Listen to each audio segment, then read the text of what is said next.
AP assembly ఎన్నికల్లో కూటమి tsunami ముందు వైసీపీ వెలవెలబోయింది. కనీసం ప్రతిపక్ష హోదా దక్కించుకోలేకపోయింది. గత ఎన్నికల్లో 151 సీట్లతో ఘన విజయం అందుకున్న వైసీపీ ఈసారి కేవలం 11 సీట్లకు మాత్రమే పరిమితమైంది. 3 పార్టీల కూటమి ఏకంగా 164 సీట్లను దక్కించుకుంది. ఉమ్మడి జిల్లాల వారీగా చూస్తే 8 జిల్లాల్లో వైసీపీ తుడుచుపెట్టుకుపోయింది. కేవలం 5 జిల్లాల్లోనే ఖాతా తెరిచింది. 11 సీట్లను గెలుచుకోగలిగింది. పొత్తులో భాగంగా ఏపీ అసెంబ్లీ ఎన్నికల్లో టీడీపీ 144 స్థానాల్లో పోటీ చేస్తే ఏకంగా 135 చోట్ల గెలుపొంది రికార్డు సృష్టించింది. జనసేన పోటీ చేసిన 21 స్థానాల్లోనూ విజయం సాధించి 100% సక్సెస్ సాధించింది. 10 స్థానాల్లో పోటీ చేసిన బీజేపీ 8 సీట్లు గెలుచుకుని సత్తా చాటింది. 3 పార్టీలు ఈ రేంజ్లో విజయాలు సాధిస్తే వైనాట్ 175 అని నినదించిన వైసీపీ కేవలం 11 స్థానాలకే పరిమితం కావడం ఆ పార్టీ శ్రేణులనే కాదు, అగ్రనేతలను కలవరపరిచింది.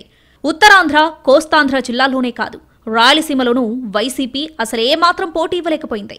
ఏపీలో 26 జిల్లాలున్నాయి.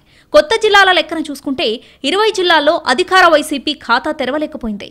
ఉమ్మడి జిల్లాల వారీగా చూస్తే టీడీపీ, జనసేన, బీజేపీ కూటమి క్లీన్ స్వీప్ చేసిన వాటిలో శ్రీకాకుళం, విజయనగరం, తూర్పుగోదావరి, పశ్చిమ గోదావరి, కృష్ణా, గుంటూరు, నెల్లూరు, అనంతపురం జిల్లాలున్నాయి. వైసీపీ కంచుకోటగా భావించే రాయలసీమలోనూ కూటమి పూర్తి ఆధిపత్యం కనబరిచింది.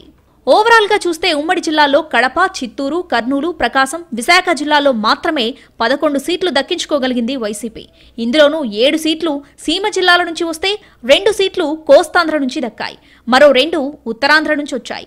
కడప జిల్లాలో 3, చిత్తూరు జిల్లాలో 2, కర్నూలు జిల్లాలో 2, ప్రకాశం జిల్లాలో 2, విశాఖపట్నం జిల్లాలో 2 వైసీపీ అభ్యర్థులు గెలిచారు.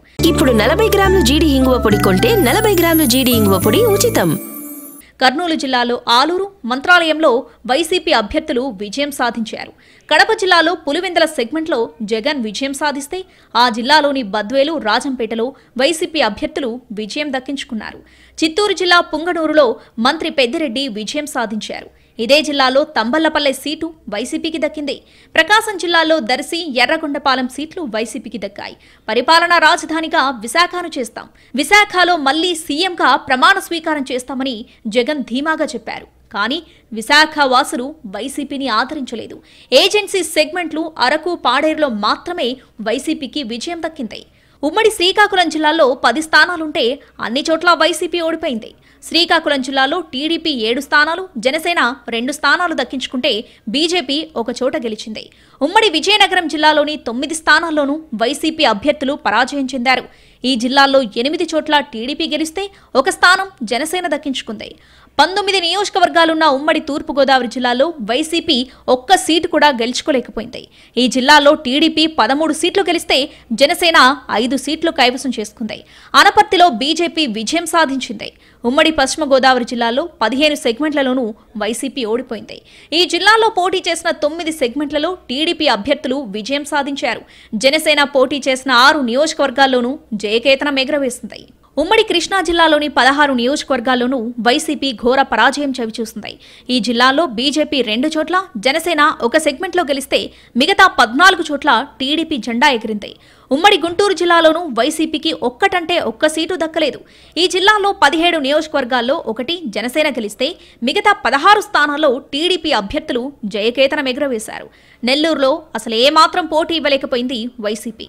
జిల్లాలో 10 అసెంబ్లీ సీట్లుంటే 10 సీట్లను టీడీపీ అభ్యర్థులు కైవసం చేసుకున్నారు. ఉమ్మడి అనంతపురం జిల్లాలో 14కు 13 స్థానాలను టీడీపీ సొంతం చేసుకుంది.